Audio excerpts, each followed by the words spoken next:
ENG kapangyarihan ng MGA, awit 71, 23.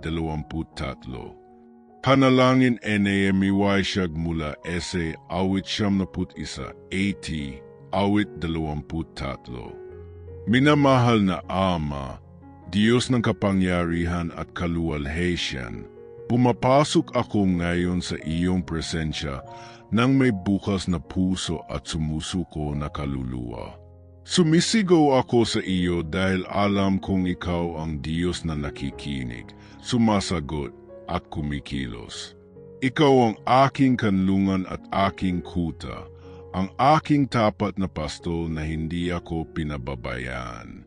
Ito ay nakasulat sa awit 71. Siya na tumatahan sa lihim na dako ng kataas-taasan ay mananatili sa ilalim ng lilim na makapangyarihan sa lahat. Panginoon, sumisigaw ako para sa iyong anino na ngayon ay takpan ang tahanan na ito. Naway iunat ang iyong mga pakpak sa buhay na ito na nananalangin kasama ko. Naway masira ang bawat silo ng kaaway, masira nawa ang bawat masamang palaso, maalis nawa ang bawat espiritu ng takot, sekit at pagkatalo sa pangalan ni Jesus. Mahulog man ang 1,000 sa aming tagiliran at 10,000 sa aming kanang kamay, hindi kami masasaktan, sapagkat iniutos ng Panginoon sa iyong mga anghel na bantayan kami. O Diyos, ingatan mo itong taong nagdarasal kasama ko, protektahan ang kanilang pamilya, iligtas sila sa mga aksidente, sekit at bawat nakatagong kasamaan.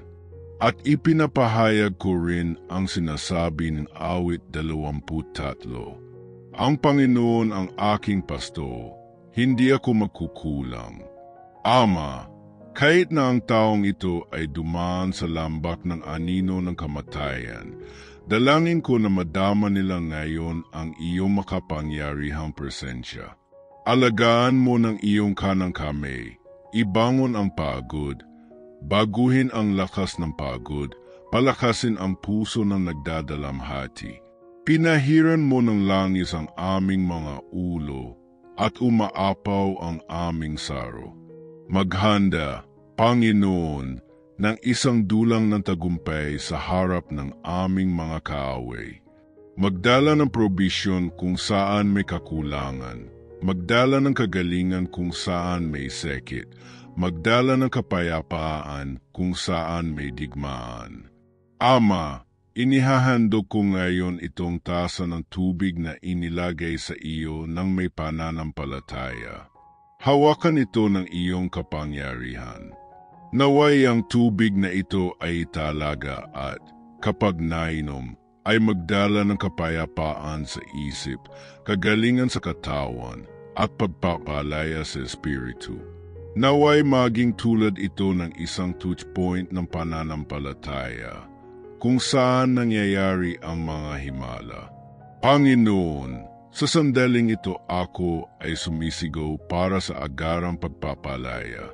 Itaboy ang bawat diwa ng kalituhan, bawat bitag, bawat espiritual na pag-aaw sa laban sa buhay na ito.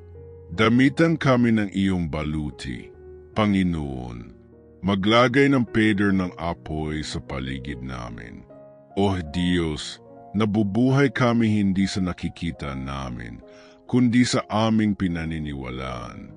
At naniniwala kami na ang iyong kabutihan at ang iyong awa ay susunod sa amin araw-araw.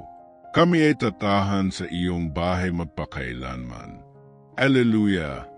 Luwalhati sa iyong pangalan, Panginoon. Ngayon ay iyong turn. Kung ang panalangin ito ay nagsasalita sa iyong puso, isulat sa mga komento. Amen.